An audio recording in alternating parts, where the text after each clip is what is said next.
Hey, it's Thursday, December the 11th, 2025. My name is Tom, and this is your Ready Core Daily Brief. On today's show, real strength isn't about being the strongest. It's about standing steady with the people around you.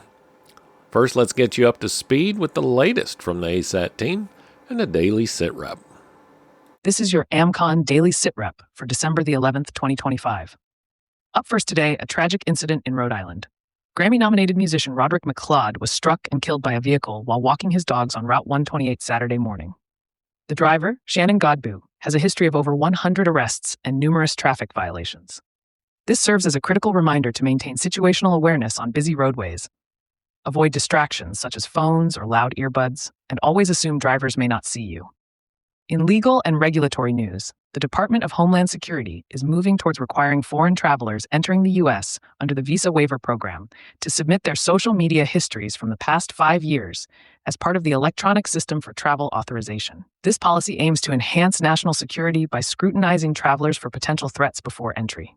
Shifting gears to global affairs, the Trump administration recently seized a sanctioned oil tanker off the coast of Venezuela, an action confirmed by U.S. officials and President Trump.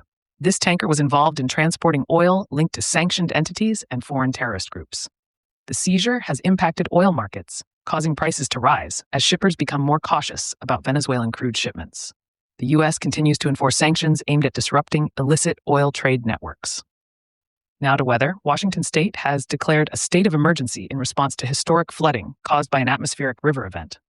Numerous rivers have reached near-record flood stages, triggering mandatory evacuations, swiftwater rescues, and major road closures. The National Guard has been activated to provide assistance as heavy rains continue with more expected. Residents are urged to exercise caution, avoid flooded roads, and follow evacuation orders to stay safe. Lastly, protest activity and civil unrest continue across the nation, with demonstrations planned in several states, including California, New York, and Oregon. During this season of public events and gatherings, it is important to remain vigilant, aware of your surroundings, and know your exits. Report any suspicious behavior to local authorities and keep safety plans in place, especially when attending crowded events. Turning now to today's weather overview. The atmospheric river over the Pacific Northwest is beginning to subside, but persistent rainfall will continue to exacerbate flooding and landslide risks in parts of Washington and Oregon. An Arctic air mass is moving south into the northern plains and upper Midwest, bringing colder temperatures and active lake-effect snow near the Great Lakes. A fast-moving system will bring moderate to heavy snow across the mid-Mississippi Valley into the central Appalachians and mid-Atlantic through the weekend.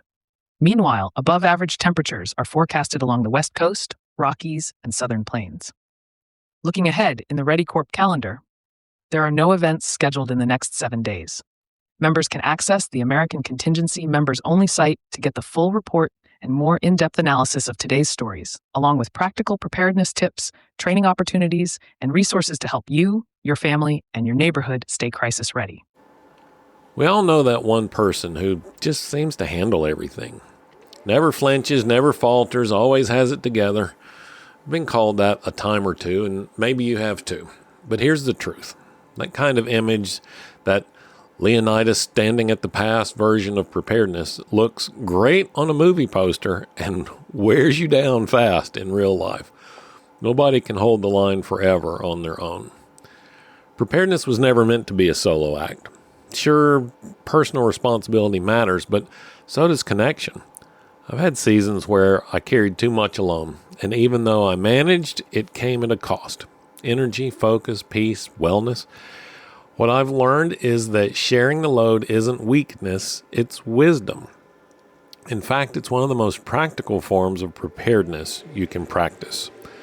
When we talk about community assistance groups or neighborhood teams, this is why they exist. They're not just tactical networks, they're human networks. People who show up, who lend gear and time, or even just a listening ear. When one person wobbles, someone else steadies them. That's how real resilience works. Being steady doesn't mean being unshakable. It means knowing when to lean on your people and when to be the one they lean on. Leadership is just as much about receiving as it is about giving.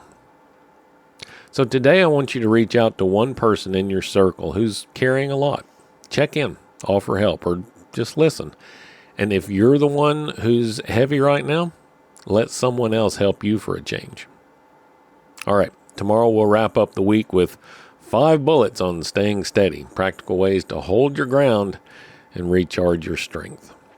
Hey, thanks for listening to the Ready Core Daily Brief. If you're already a member, that's awesome, and I appreciate it. Make sure you check out all the resources available on our members-only platform. And if you're not a member yet, it's really easy. Just head over to AmericanContingency.com and join the network to start building your steadiness today. I'm Tom Rigsby. Stay alert, stay ready, and I'll talk to you again tomorrow.